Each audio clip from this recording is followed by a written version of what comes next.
Hi everybody, welcome back to another episode of Storytime with Firefighter Blair. Today we're going to read Where the Wild Things Are. The story and pictures are by Maurice Sendak.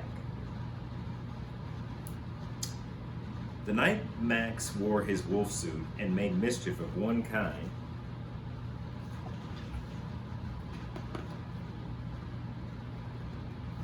sticky book, and another,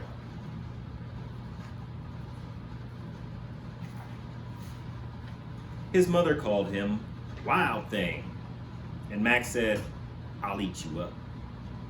So he went to bed without eating anything. That very night, in Max's room, a forest grew. Can you imagine a forest growing in your room? And grew until his ceiling hung with vines and the walls became the world all around. And an ocean tumbled by with a private boat for Max, and he sailed off through night and day. And in and out of weeks and almost over a year to where the wild things are.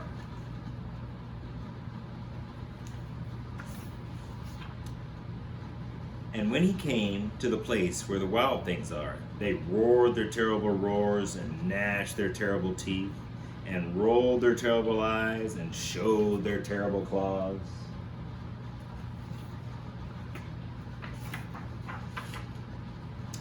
Till Max said, "Be still," and tamed them with the magic trick of staring into all their yellow eyes without blinking once.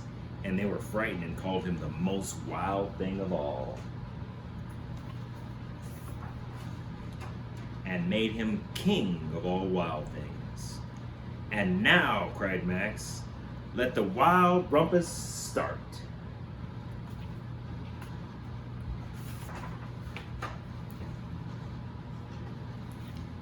The rumpus kind of looks like a lot of dancing. And maybe a little bit of swinging. And maybe some piggyback rides. "Now stop," Max said, and sent the wild things off to bed without their supper. And Max, the king of all wild things, was lonely and wanted to be where someone loved him best of all. Then all around, from far away across the world, he smelled good things to eat. So he gave up being king of where the wild things are.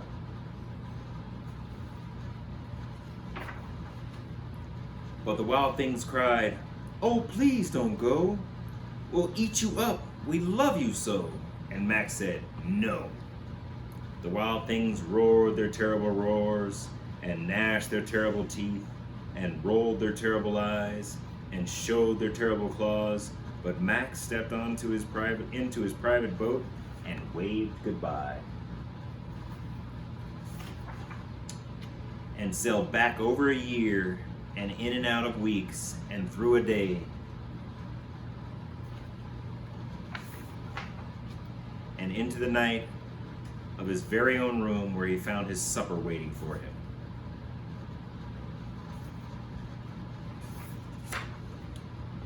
And it was still hot. The end. I'd like to thank you for joining me for another episode of Storytime with Firefighter Blair. I hope to see you soon.